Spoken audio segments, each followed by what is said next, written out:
नमस्कार, आप देख रहे हैं बीडीएच न्यूज एक्सप्रेस। मैं हूं प्रेमचंद कुमार। मैं उपस्थित हूं बिहार के गया जिला के फतेहपुर प्रखंड के ग्राम रंगूनगर में। यहाँ उपस्थित है मेरे सामने इस गुरुकुल के संस्थापक नरेश भारती जी उपस्थित है। मैं इनसे जानने का प्रयास करते हैं कि आप इतनी बड़ी संस्था, इतनी व्यस्तता होने के कारण भी आप कैसे चला रहे हैं। मैं इनसे और सब चीज़ जानने का प्रयास करता है। सबसे पहले सर धन्यवाद, आपका इस न्यूज में स्वागत है। धन्यवाद आपके चैनल को आज गुरुकुल पधारने के लिए इस सुदूर पूर्व क्षेत्र में आपने अपना मूल्यवान समय निकाल करके यहाँ पहुँचा। सर, ये स्वामी विवेकानंद की फ़ोटो है बगल में। आप इसके जन्मदिन के शुभ अवसर पे आप दौड़ प्रतियोगिता कराते हैं और क्यों कराते हैं? और इसी के गुरुकुल कहीं ना कहीं इनका से नाम जुड़ता है। इनका मुख्य संदेश क्या है? मेरा आदर्श स्वामी विवेकानंद जी हैं। इनकी एक पंक्ति है, इन्होंने युवाओं को प्रेरित करते हुए बताया कि उठो जागो और तब तक रुको नहीं जब तक कि मंजिल की प्राप्ति नहीं हो जाए। तो इस बात में बहुत बड़ी दम है, जिन्होंने भारतीय संस्कृति को विश्व मंच तक पहुंचाने का काम किया और भारत सरकार द्वारा राष्ट्रीय युवा दिवस इनके जन्म दिवस के रूप में मनाया जाता है। तो हम सभी सोचें कि इस सुदूर पूर्व क्षेत्र में भी युवाओं को जगाने का, एक महापुरुष को, जीवनी को अपने जीवन में उतार करके और इन्हीं के जीवन से प्रेरणा लेकर के मैं इस क्षेत्र के युवाओं को जगाने का काम करता हूं। इसके लिए मैंने एक छोटा सा प्लेटफॉर्म गुरुकुल के नाम से एक संस्था बनाया। सर, इस संस्था से करीबन 100 बच्चे से ज़्यादा, जहाँ तक सुनने में मिला है, 100 से ज़्यादा आपकी सरकारी नौकरी देश के हर कोने में कर रहा है। इसका क्या संदेश रहा? आप किस तरह से बच्चे को प्रेरित किए कि बच्चा आज 100 से प्लस जो है इसे देश के हर एक कोने में नौकरी कर रहे हैं? मैं आपको बता देना चाहता हूं कि जब मैंने गुरुकुल का स्थापना किया था, आज तो देख रहे हैं कि यहाँ एक गुरुकुल का लाइब्रेरी भी बना हुआ है और एक बच्चों को बैठने के लिए शेड है, एक महावीर मंदिर भी है, एक शिव मंदिर भी है। आप बहुत सारे चीज़ देख रहे हैं, लेकिन इसके पहले यहाँ कुछ नहीं था। यहाँ एक झाड़ी नुमा था। जब मैं शुरू किया था गुरुकुल को, तो मैं उसका इतिहास में बताना चाहता हूँ। 7/7/2011 के पहले के कि जब मैं प्रारंभ किया तो इस क्षेत्र के बगल के गांव मनहोना, तारो, इस तरह से भगवंदवा के गांव में गया तो खास करके मेरे नज़दीक मनहोना पड़ता था। मनहोना के गांव में जब गया तो वहाँ के बच्चे को जब मैं 1-2 बार कहा तो कोई बच्चा पढ़ने के लिए आना नहीं चाहा। मैंने उसके लिए कठिन परिश्रम किया। उनके माता पिता से जाकर के बोला कि भाई आपको बच्चे को कुछ लगेगा नहीं, आप सिर्फ 2 घंटा टाइम दीजिए। तो बोले कि नहीं, सुबह कहाँ पढ़ता है, बाहर में इतना पढ़ लिख रहा है, इसे कुछ हो नहीं पाया। तो बोले कोई बात नहीं, आपको तो कुछ लेना नहीं है तो आप अपने बच्चे को तो भेजिए। तो और भेजने उन्होंने मेरी बात को माना और इस तरह से 2-4 बच्चे आने लगे। जैसे अभी गोरे है, दिलीप कुमार है, इस तरह से कुछ बच्चे हमारे पास आना शुरू किए और आए और 1-2 साल के मेहनत में वो बच्चे आज रेल सेवा में, तो देश की सेवा में कहीं ना कहीं बच्चे चले गए। इससे एक मैसेज गया समाज के बीच कि नहीं, गुरुकुल में जो शिक्षा दी जा रही है उससे भी बच्चे को प्रतियोगी परीक्षाओं में सफल हो रहे हैं। चलिए, गुरुकुल जो शिक्षा दे रहे हैं उसका क्या शुल्क है कि अपनी शुल्क व्यवस्था है? जी, गुरुकुल तो मैं बता न दूं कि यहाँ पढ़ाना जब मैं शुरू किया तो कोई आना नहीं चाहता था, तो शुल्क लेता तो कौन आता। कुछ लोग तो बताए कि अरे यहाँ इतना पढ़ रहा है बाहर में तो कुछ हो नहीं पाया तो यहाँ बैरिस्टर बन जाएगा। तो हम बोले बैरिस्टर तो नहीं बना सकता हूँ क्योंकि उन डिग्री मेरे पास भी नहीं है।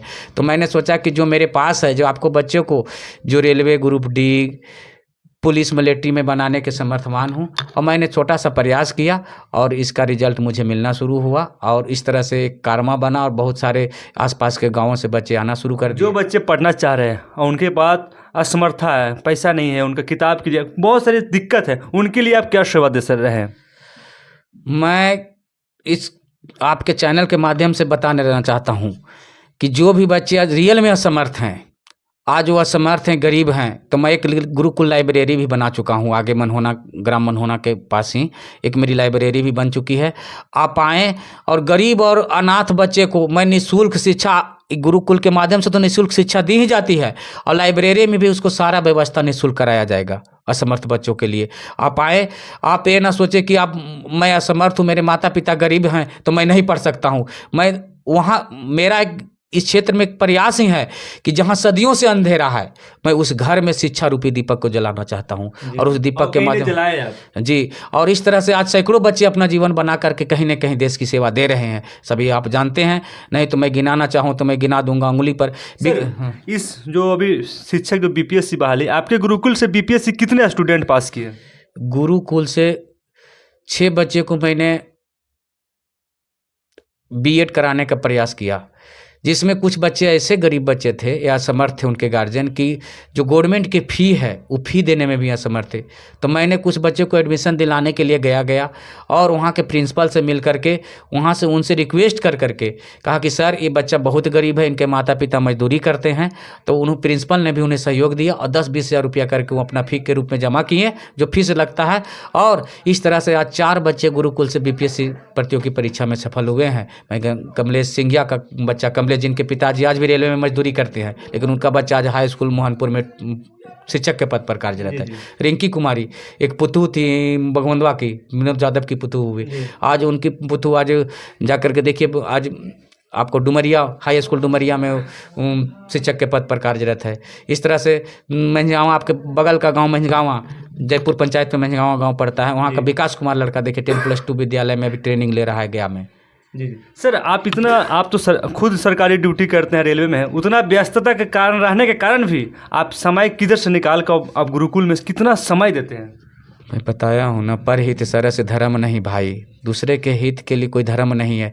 मैं भी गृहस्थ हूँ, मेरे भी बच्चे हैं, तो मुझे तो नौकरी करना मजबूरी है। अगर मैं एक सन्यासी रहता तो मैं पूरा जीवन समर्पित कर देता इस क्षेत्र के बच्चों को जगाने में, लेकिन मैं नौकरी करते हुए भी और इस क्षेत्र के युवाओं को प्रेरित करते हुए भी मेरा ड्यूटी अभी रेलवे में टेक्नीशियन के पद पर मैं कार्यरत हूँ पहाड़पुर में। लेकिन मैं बता दूं कि मेरा रोस्टर ड्यूटी है 10 से 6। 10 से 6 के पहले का जो टाइम है, मॉर्निंग का टाइम, सुबह 6 बजे से लेकर के 9 बजे तक मैं गुरुकुल में समय देता हूँ प्रतिदिन। उसके बाद का जो समय मिलता है, उसके बाद भी जो बच्चे मुझसे सहारा लेना चाहते हैं तो मैं उसको भी टाइम देता हूँ। उसके बाद शाम को भी गुरुकुल में क्लास कराया जाता था, अभी फ़िलहाल नहीं चल रहा है ठंड के कारण, लेकिन शाम के इवनिंग बैच भी यहाँ चलाया जाता है और चलाया जाएगा आने वाले दिनों में। जो बच्चे गुरुकुल नहीं आ रहे हैं और जो बच्चे का पढ़ने का मन नहीं लग रहा है, जो बच्चे गलत आदत पकड़ लिए, उनके लिए क्या संदेश रहेगा, इस समाज में क्या मैसेज रहेगा? मैं कहना चाहता हूं कि असामाजिक कार्यों में जो बच्चे संलिप्त हैं, और ख़ास करके मेरे समाज के बच्चे असामाजिक कार्यों में संलिप्त, मैं उनसे आह्वान करता हूं कि आप अपने जीवन को गर्त में ना ले जाएं, आप आएँ और आज इस राष्ट्रीय युवा दिवस के शुभ अवसर पर आप संकल्प लें कि आज स्वामी विवेकानंद जी की पंक्ति है कि उठो जागो और तब तक रुको नहीं जब तक कि आपकी मंजिल की प्राप्ति नहीं हो जाए। एक इनकी पंक्ति को और आगे मैं दोहराना चाहता हूँ कि लोग तुम्हारी निंदा करे या स्तुति, तुम्हारा मृत्यु आज हो या एक युग में हो, तुम न्याय पथ से कभी भटको नहीं, उठो जागो और तब तक रुको नहीं जब तक कि तुम्हारी मंजिल की प्राप्ति नहीं हो जाए। इसलिए जो बच्चे दिग्भ्रमित हो चुके हैं, सामाजिक कार्यों में सम्मिलित हैं, मैं आपके चैनल के माध्यम से आह्वान करता हूं कि आप आए और गुरुकुल में ज्वाइन करके अपना जीवन को सफल बनाएं। समय देने के लिए बहुत बहुत धन्यवाद।